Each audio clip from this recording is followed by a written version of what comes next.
कसला उदय या तथ्यहीन बातम्या. विजय वडेट्टीवारांच्या दाव्यावर अजित पवारांचे उत्तर. म्हणाले, विनाकारण अशा बातम्या पसरवू नयेत. दावोस येथे होत असलेल्या जागतिक आर्थिक परिषदेला वर्ल्ड इकॉनॉमिक फोरम हजेरी लावण्यासाठी राज्याचे उद्योगमंत्री उदय सामंत स्वित्झर्लंडमधील झुरिच येथे दाखल झाले आहेत आणि त्यानंतर इकडे राज्यात काँग्रेसचे नेते विजय वडेट्टीवार आणि शिवसेनेचे ठाकरे खासदार संजय राऊत यांनी त्यांच्याबद्दल मोठा दावा केला आहे. भाजप आता एकनाथ शिंदे यांना बाजूला करेल, तसेच शिवसेनेत आता नवा उदय होईल असे विरोधकांचं म्हणणं आहे.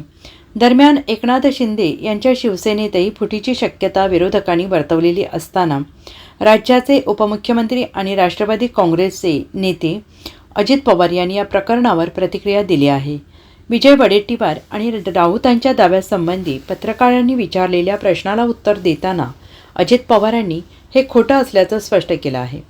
अजित पवार म्हणाले की याला काही अर्थ नाही, तथ्यहीन बातम्या आहेत. उगाच कारण नसताना अशा प्रकारच्या बातम्या पसरवून देणं बरोबर नाही.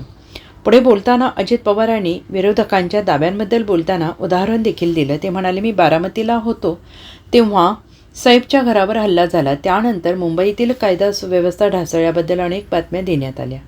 या आरोपीला पकडल्यानंतर लक्षात आले की तो बांगलादेशामधून कलकत्त्यात आला आणि तेथून मुंबईला आला.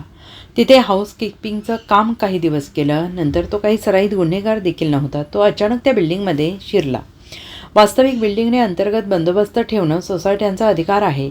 बाहेर काही झालं तर पोलीस यंत्रणा काम करते, असंही अजित पवार यांनी म्हटलेलं आहे. नवा उदय होणार आहे महाराष्ट्रात असं वडेट्टीवार आणि राऊत म्हणतायत.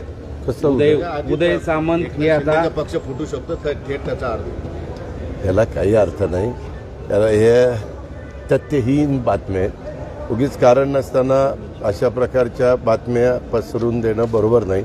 आता मधी पण मी त्या दिवशी बारामतीमध्ये होतो, एक हे लावून टाकन तर त्यामध्ये काहीतरी सैफच्या घरावर हल्ला झाला होता. एवढ्या बातम्या, मुंबईची कायदा सुव्यवस्था ढासळली, अमकं नाही तमकं नाही फलान नाही.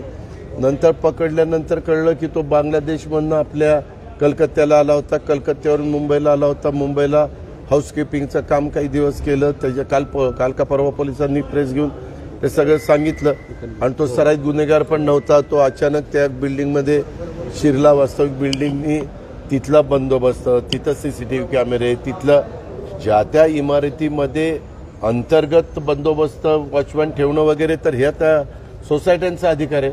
आणि बाहेर कुठं काय होईल तिथं आमची पोलीस यंत्रणा काम करते. Bureau report, SBN Marathi, Jalna.